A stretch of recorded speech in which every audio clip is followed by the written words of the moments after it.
Hasta la vista, hasta la vista, hasta la vista, hasta la vista, hasta la vista, hasta la vista.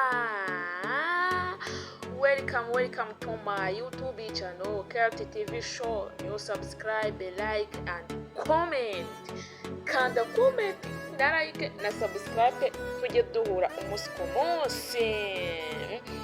Tugarutse tugira ngo tuganire ku muhungu mwiza, ku mukomediyani witwa Dr. Sabi. Dr. Sabi benshi muramuzi cyane. Dr. Sabi ni umuhungu w'umunyarwenya cyane, umuhungu mwiza cyane. Dr. Sabi kuri ubu ngubu afite ikifore, afite amehadikoro, irangi ryiza cyane. Dr. Sabi yafunguye iduka iwabo i Musanze. Dr. Sabi ni muntu ki? Dr. Sabi akora iki? Nicyo tuje kuganiraho kuri YouTube channel yacu. Kurikira twigendere. Dr. Sabi benshi tumuzi kuri Dr. Sabi. Dr. Sabi ni umuhungu avuka mu karere ka Musanze. Ni umuhungu uvuga ikinyankore, hariya ni ikinyankorera, avuga wagiye.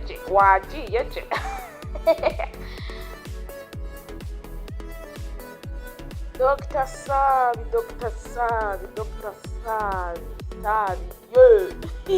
yari gukina komedi. Dr. Sabi ni umuhungu mwiza cyane, ukina komedi nk'umwuga we, ukina komedi nk'ibintu bimurimo, ukina komedi agasita abantu, yarangiza akiyambarira rinete ziwe.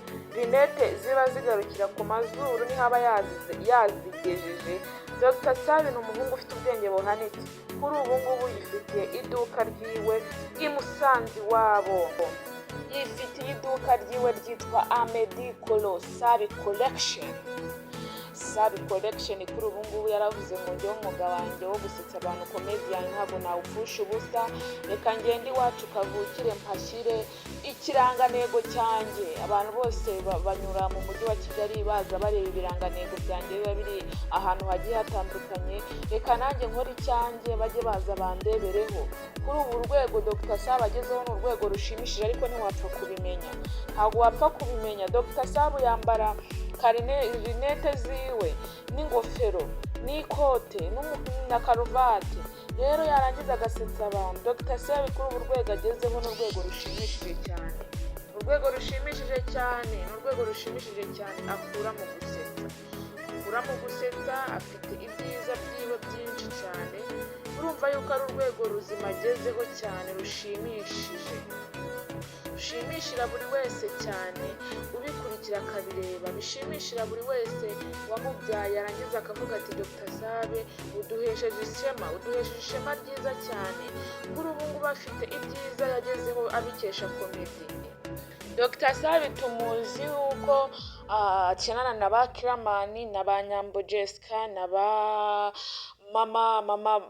Mama Niyori. Tuzi yuko akora ibintu by'umwuga wiwe, umwuga wa komedi. Kuri ubu nabo yifitiye YouTube channel yiwe, ihembwa amafaranga menshi cyane, abikuye mu gusetsa abantu. Rero Dr. Sabi yagiye yitabira ahantu hose hagiye hatandukanye, yitabira ibitangazamakuru bigiye bitandukanye, haba kuri radiyo Rwanda yagezeho, haba gusetsa abantu hose mu hantu hose yagezeyo, kandi aho hantu hose yahagiye ahakura amafaranga. Dr. Sabi ku rwego agezeho ni urwego rushimishije. Rero ntugasuzugura umwuga uvuga ngo ntacyo uzaguteza. We niba uba wifitiyemo Imana izaguteza imbere, kandi iyo mpano wifitemo izakugeza ahantu hashimishije, ahantu hashimwa na buri we wese. Kuri ubu urwego Dr. Sabi agezeho ni urwego ruzima cyane. Tuzi ba Kiramani uburyo yahereye akoramo, tuzi uburyo Nyambo Jessica yatangiye, tuzi uburyo uriya mukobwa wiswe ngo ni wise abahungu ngo nigweje, ariko uriya muhungu wise abantu ngo nigweje buriya yaratekerezaga. Abahungu bose njye ntabwo njya mbita amagweje, ahubwo mbita abahungu bazima, abahungu bazi gukora. Rero kuri ubu rwego Dr. Sabi agezeho ntabwo ari igweje nk'uko umukinnyi bakorana yabivuze. Umukinnyi yakorana yabivuze yitwa Aisha buriya, ariko twaramubabariye biriya bintu yavuze ntabwo ari byo. ntabwo ari byo, ntabwo ari indangagaciro z'umukobwa. Kuri ubu rwego agezeho Abanyamusanze rero Dr Sabe baramwifuza cyane. Hari umukobwa ejo bundi wari urimo utanga ikiganiro avuga ati njye nkunda Dr Sabe nk'uko Joyeuse wa Juno yaje. Joyeuse wa Juno yaje avuga ukuntu akunda Juno, none ageze ku rwego rushimishije. N'abo bakobwa rero bavuga ukuntu bakunda Dr Sabe nabo nabifuriza amahirwe masa kugira ngo bazakundwe na Dr Sabe kuko ni umuhungu ufite kariya ndende. Rero Dr Sabe yavukiye mu muryango w'abana benshi cyane, avukira mu muryango w'abana 9, amaze kuvukira mu muryango w'abana 9 akaba ari uwa gatatu. Abona ubuzima bw'iwabo abona ntabwo yabuvamo, nko kuza mu mujyi wa Kigali yisekereza abantu, social media iramutumira ahantu hose. Dr Sabe aramenyekana, amaze kumenyekana ubu yifitiye urwego rw'iwagezeho kandi urwego rushimishije. Rero tuzi iyo bari gukinana na Fireman uburyo baba bameze. Fireman tumuzi yuko aba ari umusirikare, afite imbunda, yambaye n'imyenda ya gisirikare. Ariko Dr Sabe we ntatinya kujya imbere y'imbaga y'abantu kuko yari gusetsa abantu bo baba batembagaye nyine.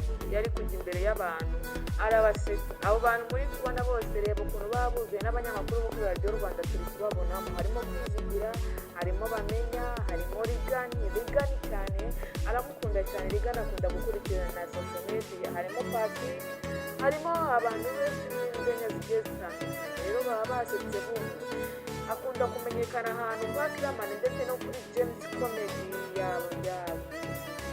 uriya muhungu nawe ufite YouTube channel igeze ahantu hakomeye cyane witwa Mercy nawe ageze ahantu hakomeye cyane urwego rushimishije. Rero Dr Sabe akunda gukina na Fireman cyane, ukabona ibyo bari gukina aribyo ariko ntabwo biba ari byo, ahubwo biba ari urwenya rwo kugira ngo basetse abantu. Dr Sabe ageze ku rwego rushimishije rero abikesha comedian. Nawe ndakwifuriza kudasuzugura umwuga kuko umwuga ukugeza ahantu hazima kandi ahantu heza, ahantu hafite ubugu, kariya nziza, ahantu hafite goals nziza. Dr Sabe rero kuri ubu rwego agezeho ni urwego rushimishije cyane, Iyo ari gukina komedi aba avuga ko udasohora umwuka kandi umwuka awufite, ahubwo ni ukugira ngo yerekane impano yiwe imurimo, ni ukugira ngo yerekane ubwiza bwiwe bumurimo. Ni uko nuko Dr Sabe akora ibintu byiwe neza, akabikora neza kandi abantu bagaseka. Abantu baseka kandi badaseka nicyo bita comedian. Gushirika ubuti, kumva yuko ikintu kikurimo, kumva yuko ukwiye gukora ikintu gifite abantu kandi ukagera ku mafaranga wifuza. Dr Sabe rero kuri ubu rwego afite imodoka yiwe, afite Amedi Collection of Sabe. Dr Sabe ni umudogiteri wo guseka, ni Dr Biseko, ni Dr Comedy, ni Dr abenshi rero muramuzi.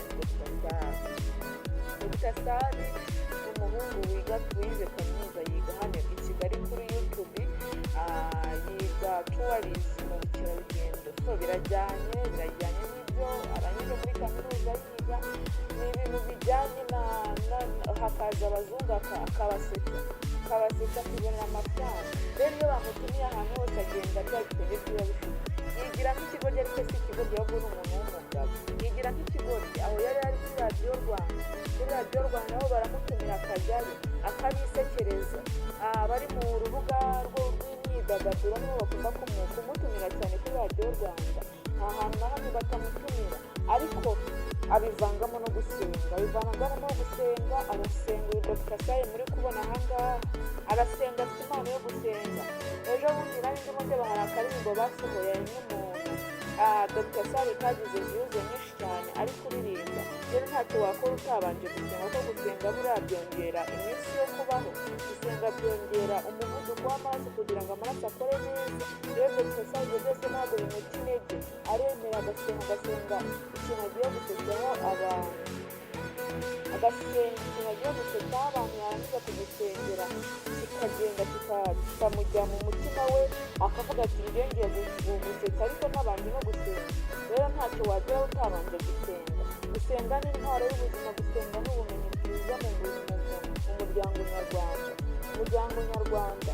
Rero Dr Sabe ku rwego agezeho ni urwego rushimishije cyane. Akunda gukina yambaye inkweto zitwa silipa cyangwa papa. Ni inkweto zacitse munsi, aba yambayemo amasokisi, ariko ko aremera agakandagira nubwo yaba ababara, ariko aba azi intego yiwe y'ukuntu akwiye kugenda imbere y'abantu, yarangiza akabasetsa bakishima cyane bameze kwishima bagaseka, kuko iyo agiye kuri stage ntabwo habura nk'ibihumbi 50 atahana, bitewe n'uko abantu bamukunze bakamuseka. Nawe udukurikiye kuri YouTube channel yacu, jya wumva yuko ufite n'icyizere, jya wumva yuko ufite n'intego, jya wumva yuko ufitemo ubwo bumenyi bwo kugira ngo nawe abantu bakumenye, umenyekana ahantu hose.